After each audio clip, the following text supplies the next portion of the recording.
Bengal mirror prime time पर देखें खबरें फटाफट। अब चंद मिनटों में जाने शिल्पांचल का हाल। आइए शुरू करते हैं आज की खबरों के साथ।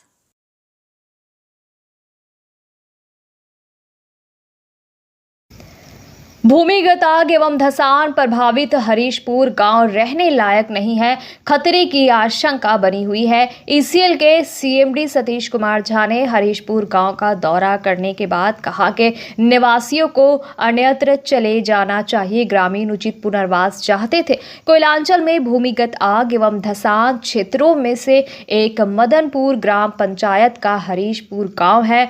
2020 में यहाँ एक बड़ा भूधसान हुआ था। घरों में दरारें आ गई और खेत जमीन के नीचे धंस गए। उस समय कई लोगों ने अपनी जान बचाने के लिए इलाका छोड़ दिया और दूसरी जगहों पर शरण ली। उन्होंने पुनर्वास पर जोर दिया। इस मांग को लेकर निवासियों ने लोकसभा उपचुनाव और यहां तक कि पिछली विधानसभा चुनाव का भी बहिष्कार किया था, लेकिन कोई पुनर्वास कार्य नहीं किया गया है और निवासी अपनी जान जोखिम में डालकर गांव लौट आए हैं। रविवार को ईसीएल सीएमडी सतीश झा अधिकारियों के साथ क्षेत्र का निरीक्षण करने आए थे। क्या कहा सीएमडी ने, आइए सुनते हैं। यहाँ खदान जो है उनके अंतर्गत आता है और इसके बारे में कुछ गांव वालों की समिति और कुछ दिन पहले आए थे हमारे पास और कुछ कल माननीय विधायक महोदय जी भी आए थे और उन्होंने आग्रह किया था कि इसका विस्थापन किया जाए और इसकी स्थिति देख ली जाए। उसी संदर्भ में आज हम आए हैं देखने के लिए। हमारे साथ महाप्रबंधक कजोरा भी हैं और जैसा बताया गया कि यहाँ सबसिडेंस हुआ है 2020 में कोविड के दौरान और देखने से यह लगता है कि यह सुरक्षित नहीं है रहने का। जिनका घर प्रभावित हुआ, जिनका जमीन प्रभावित हुआ, जिनका कुआं प्रभावित हुआ, अन्य चीजें प्रभावित हुई, वो तो अब रहने लायक एकदम ही नहीं है। मेरा भी विचार है कि उसमें ना रहा जाए और जो प्रभावित नहीं हुए हैं गांव के ऐसे मकान, उसमें भी रिस्क नहीं लेना चाहिए। आप सभी को मालूम है कि रानीगंज कोलफील्ड जो है यह देश का प्रथम कोलफील्ड है, जहां पर कोयला उत्खनन शुरू हुआ 1774 में और 18वीं शताब्दी 19वीं शताब्दी में सबसे पहले यही कोयला उत्खनन हुआ। रानीगंज मास्टर प्लान बना था कि जहां जहां सबसिडेंस हो रहे हैं वहां से लोगों को चिन्हित करके उनको अन्य सुरक्षित जगह पे बसाया जाए और Raniganj master plan, Jharia master plan अगल बगल ही है और इसमें जो प्रावधान सरकार ने किया है, तो मेरा तो अनुरोध है, अभी जब मैं निरीक्षण में जा रहा था और हमारे साथ गांव वाले लोग थे आसपास, तो हमारा कहना है कि अभी प्रथम लक्ष्य जो होना चाहिए सभी का, यहाँ जितने भी लोग उपस्थित हैं, कि अपने जान को सुरक्षित रखना पहला। उसके लिए क्या मिलेगा नहीं मिलेगा, जो मिलेगा अच्छा मिलेगा।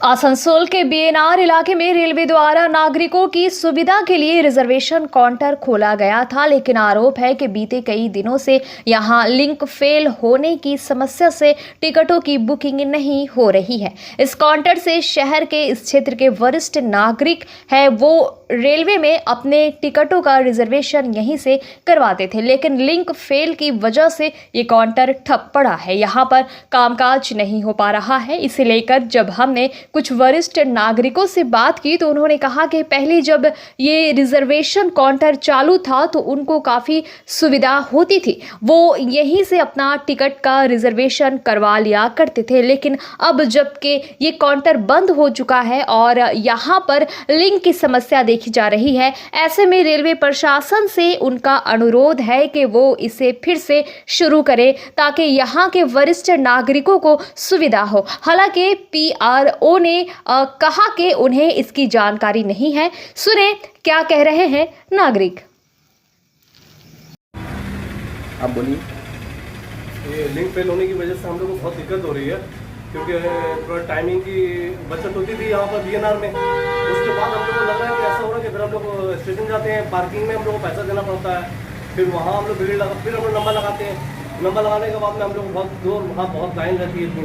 यहाँ नज़दीक होने की वजह से हम लोग कुमारपुर में रहते हैं, बहुत फ़ायदा होता था हम लोग यहाँ से। और यहाँ बस काफ़ी टाइम से यहाँ पे जो लिंक की प्रॉब्लम चल रही है उसकी वजह से हम लोग बहुत दिक्कत आ रही है। तो इसको बहुत जल्दी से जल्दी इसको अच्छा किया जाए, जो हम लोगों को सुविधा मिले और हम लोगों को सारा हम लोग टाइमिंग की कमी हम लोगों को पूरी हो। और यहाँ काउंटर रहने के कारण आप लोगों को जो सुविधाएं उपलब्ध होती है उसके विषय में सुविधा हम लोग को मिलनी चाहिए, जो हम लोग इसलिए यहाँ खोला गया उसकी सुविधा हम लोग को मिलना चाहिए।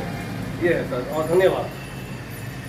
शहीद आजम भगत सिंह सुखदेव और राजगुरु के शहीदी दिवस के मौके पर आसनसोल के भगत सिंह मोड़ इलाके में स्थित शहीद भगत सिंह की मूर्ति पर माल्यार्पण किया गया। आसनसोल नगर निगम बर्नपुर नौजवान कमेटी समेत विभिन्न संगठनों ने शहीदों को याद किया और श्रद्धांजलि दी। यहां मंत्री मलाय घटक, नगर निगम के चेयरमैन अमरनाथ चैटर्जी तथा बर्नपुर नौजवान कमेटी के तमाम सदस्य उपस्थित थे। सुने क्या कहा मंत्री ने। মেমোরিয়াল কমিটি, সেই কমিটির সকল সদস্যদের আমার তরফ থেকে ধন্যবাদ জানাই।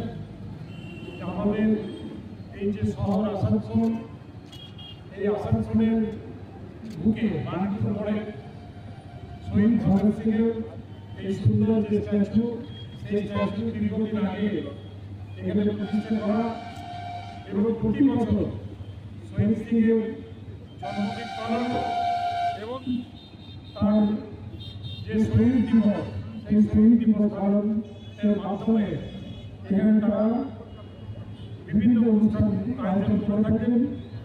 আজকেও তারা যে আয়োজন করেছেন আমাদেরকে দেখেছেন, তার জন্য আমি তাদেরকে ধন্যবাদ জানাই। শহীদ ভগৎ সিং আমাদের দেশের যে স্বাধীনতা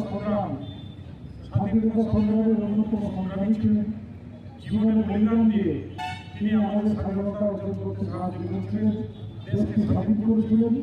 আজ আমরা যে গর্ব করি যারা স্বাধীন ভারতের নাগরিক, তার পিছনে যাদের অবদান আছে শহীদ ভগৎ সিং কিন্তু তাদের মধ্যে অন্যতম। आसनसोल दुर्गापुर विकास प्राधिकरण द्वारा रानीगंज और जमुड़िया विधानसभा के विभिन्न हिस्सों में करोड़ों रुपए के विकास कार्यों का शिलान्यास और उद्घाटन किया गया। जमुड़िया में आयोजित कार्यक्रम में एडीडीए चेयरमैन कवि दत्ता, विधायक हरिराम सिंह, पूर्व एमएमआईसी पूर्ण शशि राय, बोरो चेयरमैन शेख शानदार उपस्थित थे। वहीं रानीगंज में आयोजित कार्यक्रमों में एडीडीए चेयरमैन के साथ विधायक तापस बैनर्जी शामिल हुए। जमुड़िया में बोरिंग डांगा से रेलवे स्टेशन तक की सड़क, जादू डांगा मोड़ से शेखपुर मोड़ तक की सड़क, बीजपुर में स्कूल की 4 दीवारी का शिलान्यास किया गया। वहीं रानीगंज में रानीसर मोड़ से गिरजापाड़ा की सड़क और हाईवे से माझी पुकुर तक की सड़क का शिलान्यास किया गया। আমরা কাজ করছি এদের নিয়ে এবং আমরা খুব দায়িত্ব নিয়ে বলতে পারি, আমরা ধরুন শুধু এই মাসেই আমরা প্রায় 100 কোটি টাকার উপরে কাজের উদ্বোধন করছি। 100 কোটি টাকার অনেক বেশি প্র্যাকটিক্যালি করছি আমরা, নানা জায়গায় নানা কাজ। আমরা কদিন আগে আসানসোলে করেছি, কুলটিতে করেছি। আজকে তাদের এখানে যা যা কাজ আমাদের কাছে ছিল, যা যা প্রপোজাল আমাদের কাছে ছিল, আমরা সবগুলোই করার চেষ্টা করছি ওয়ান আফটার অ্যানাদার। আমরা আগামী সপ্তাহে আমাদের বারাবণীতে কিছু কাজ আছে, আমরা সেগুলোও করব। আজকেও ধরুন এখানের পরে এখানে দাদা বললেন আমাদের অলরেডি আমরা 3টে কাজ এখানে করব। চুরুলিয়ার কাজটা আলাদা 4 নম্বর, সেটা দাদা নিজে করে দেবেন। এরপরে আমাদের রানীগঞ্জে 2টো রানীশাহের মোড়ে একটা বড় কাজ আছে, বড় কাজের উদ্বোধন আছে। তারপরে আরেকটা আছে রানীগঞ্জে, আরেকটা জায়গার আরেকটা রাস্তার কাজ আছে। এগুলো আজকের দিনে আজকে আমাদের নতুন করে উদ্বোধনের দিকে শুধু আপনাদের সহযোগিতা চাই, এটুকুই কাম্য। आसनसोल के दिवंगत व्यवसायी और समाज सेवी स्वर्गीय राम लखन यादव की प्रतिमा के पास से उनकी दिवंगत पत्नी सुधा देवी की मोम की मूर्ति का आज आसनसोल कोट मोड़ स्थित आरएल पैलेस होटल में अनावरण किया गया। आज होटल का 12वां स्थापना दिवस भी था। इस मौके पर आयोजित कार्यक्रम में स्वर्गीय राम लखन यादव और स्वर्गीय सुधा देवी के पुत्र सिद्धार्थ यादव और पुत्री साक्षी यादव ने बताया कि आज उनकी मां सुधा देवी का जन्मदिन है। आज ही इस होटल को 12 साल भी पूरे हो चुके हैं। उनकी मां सुधा देवी ने इस होटल का निर्माण करवाया था, इसलिए परिवार की इच्छा थी कि उनके दिवंगत माता पिता की मोम की मूर्ति एक साथ यहाँ पर लगाई जाए। आज उनके माता पिता की मोम की मूर्ति का होटल के प्रवेश द्वार के समक्ष अनावरण किया गया। उन्होंने कहा कि चाहिए जब भी वो इस होटल में आएंगे, अपने माता पिता के दर्शन कर होटल में प्रवेश करेंगे। फाइनली हम लोग पापा के बगल में मम्मी का भी मूर्ति कर दिया।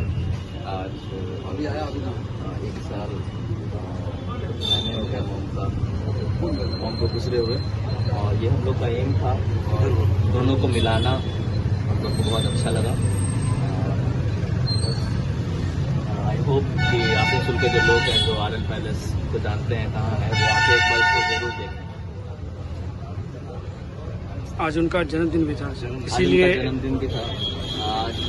ये होटल जो है ये 12 साल हो भी गया, मॉम ये होटल बनाई थी, और बहुत इम्पोर्टेंट डे है 23 मार्च हम लोग के लिए। और कोइंसिडेंटली ये वैक्स स्टैचू भी रेडी हो गया था तब तक, तो आज ही हम लोग सोचे ओपनिंग कर दें, और बहुत अच्छा लग रहा है। अगर आप कैमरा थोड़ा इधर करेंगे, दोनों एक साथ दोनों बहुत अच्छे लग रहे हैं। आपका नाम? का नाम ऊपर करना। आपका नाम? सिद्धार्थ यादव।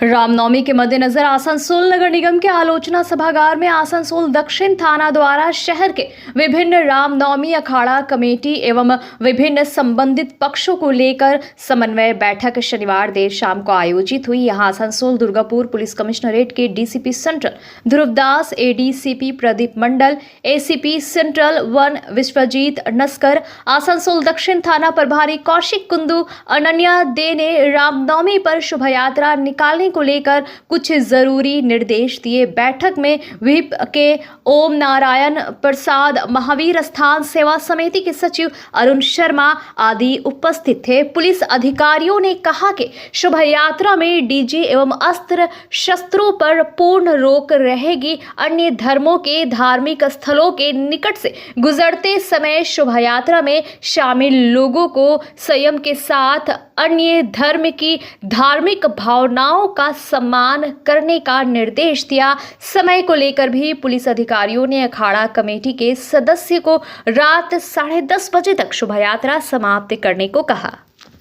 আমাদের আগামী 6 তারিখ থেকে 7-8 এই 3 দিন রামনবমী উপলক্ষে আমাদের আসানসোলের বিভিন্ন জায়গায় বিভিন্ন প্রোগ্রাম থাকবে। 8 তারিখে আসানসোল টাউনের বুকে বিভিন্ন প্রসেশন বেরোবে। তো এই রামনবমীর অর্গানাইজার যারা আছে সেই কমিটিগুলোকে নিয়ে আমরা মিটিংয়ে বসেছিলাম। এটা আমাদের ফার্স্ট প্রিপারেটরি মিটিং আছে। তো আমাদের তরফ থেকে যা ইনস্ট্রাকশন সেগুলো আমরা কনভে করে দিয়েছি। ওনারা শুনেছেন, ওনাদের যা বক্তব্য বলেছেন আমরা সেগুলো শুনেছি। তেমন কিছু ইস্যু নেই। হোপফুলি প্রতি বছরের মতো এবছরও আমরা রামনবমী পিসফুলি কমপ্লিট করতে পারব। জেনারেল ইনস্ট্রাকশন প্রতি বছরে যে প্রসেশন বেরোয় সেই কমিটিগুলোই বেরোবে, সেম রুট ফলো করবে। রাস্তায় বেরোলে আমাদের রুল অফ দ্য রোড যেগুলো থাকে, রাস্তার সাথে জেনারেলি পাবলিক থরোফেয়ার আছে, পাবলিকের যেন সমস্যা না হয় সেইভাবে প্রসেশন কন্ডাক্ট করা, শব্দবিধি মেনে চলা, অন্যান্য ধর্মের যে সমস্ত রিলিজিয়াস প্লেস আছে বা মিক্স পকেট আছে সেগুলো কনসাসলি পার করা, যাতে অন্য ধর্মের কেউ কোনো ধরনের তাদের ধর্মাচরণ করতে বাধার সম্মুখীন না হয় ইত্যাদি এই সমস্ত বিষয়গুলো নিয়ে আলোচনা হয়েছে। पिछले कुछ समय से आसनसोल शहर के विभिन्न इलाकों में नकली दवाएं बेचे जाने का आरोप लगाया जा रहा था। इसे लेकर डॉक्टरों ने भी अपनी चिंता जताई थी। Bengal chemist and druggist association द्वारा रविवार को आसनसोल जिला अस्पताल मोड़ पर जागरूकता के लिए नुक्कड़ सभा का आयोजन किया गया। एसोसिएशन के पदाधिकारी अमित रॉय ने कहा, दिल्ली, झारखंड, बिहार जैसे राज्यों से नकली दवाएं बंगाल में आ रही है। बंगाल के विभिन्न बाजारों में नकली दवाएं धड़ल्ले से बेची जा रही है। 50 से 80% छूट के नाम पर इन नकली दवाओं को बेचा जा रहा है। उन्होंने लोगों से आग्रह किया कि वो इन छूट के पीछे न भागे और असली दवाएं ही खरीदें, क्योंकि नकली दवाई जहां बीमारी का सटीक इलाज नहीं कर सकते वहीं नुकसान भी पहुंचाते हैं। इस अवसर पर एसोसिएशन के अमिताभ रॉय, सौतम बैनर्जी, कुंतल रॉय, तपन कुमार दा आदि उपस्थित थे। बंगाल मिरर न्यूज़ देखने के लिए सभी दर्शकों को धन्यवाद। आप हमें अपने सुझाव दे सकते हैं हमारे व्हाट्सएप नंबर पर। हमारा नंबर है 7047958258। हमारा दूसरा नंबर है 7908186164। कृपया हमारे चैनल को लाइक और सब्सक्राइब करें।